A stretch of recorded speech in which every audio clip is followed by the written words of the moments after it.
Dans le passé, le cheval faisait partie de l'espace naturel breton. Nos ancêtres entretenaient avec l'animal une grande complicité, autant pour les travaux des champs que pour leurs déplacements.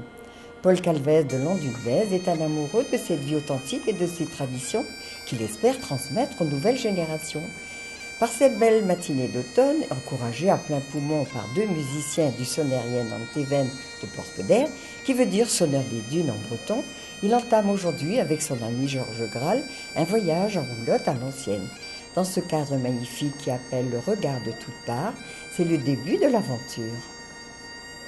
Le jour du départ, une caravane de calèches et de cavaliers les accompagne sur plusieurs kilomètres.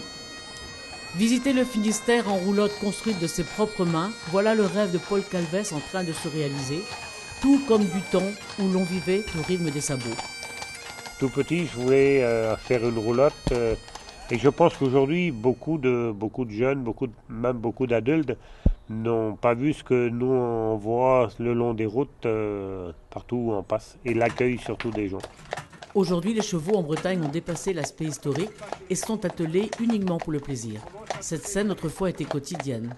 Le cheval, à ce jour, fait partie de l'aspect naturel qu'il occupe. Il lui donne une identité et une valeur culturelle. Complicité et attachement sont restés longtemps les sentiments qui liaient l'homme aux chevaux, le postier breton et le paysan partageaient le travail des champs.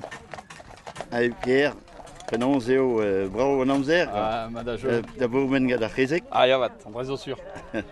Bon, et comment c'est, toi qui as été à 12 ans là, autour des chevaux? Oui, à 12 ans, j'attelais la charrette pour aller chercher le trèfle au champ pendant que le père cultivait.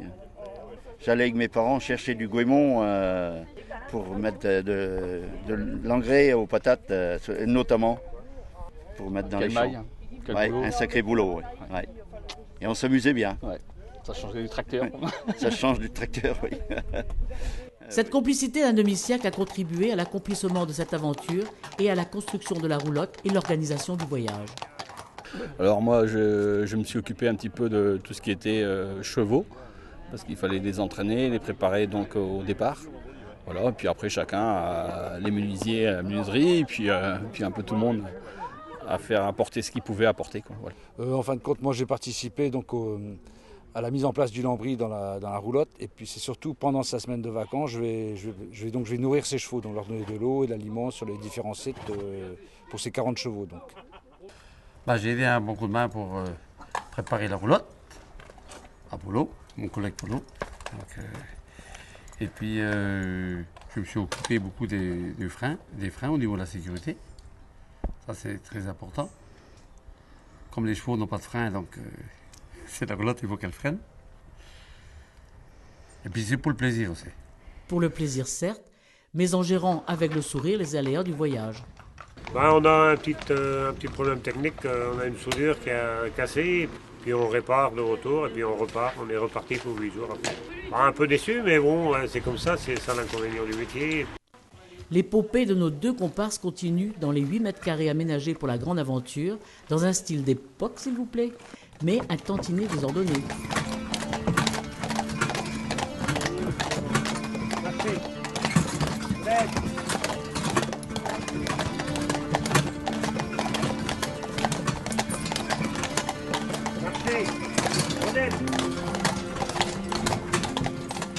Paul et Georges savent qu'au bout du chemin et à la fin de la journée, il y a toujours un endroit merveilleux pour les accueillir après la traversée de mystérieux paysages. Oui, bonjour, je suis en promenade dans le secteur et puis je cherche un logement pour de quoi mettre mes chevaux en pâture et puis pouvoir mettre ma roulotte. Est-ce que vous pouvez nous prêter ça? Pour cette nuit, oui.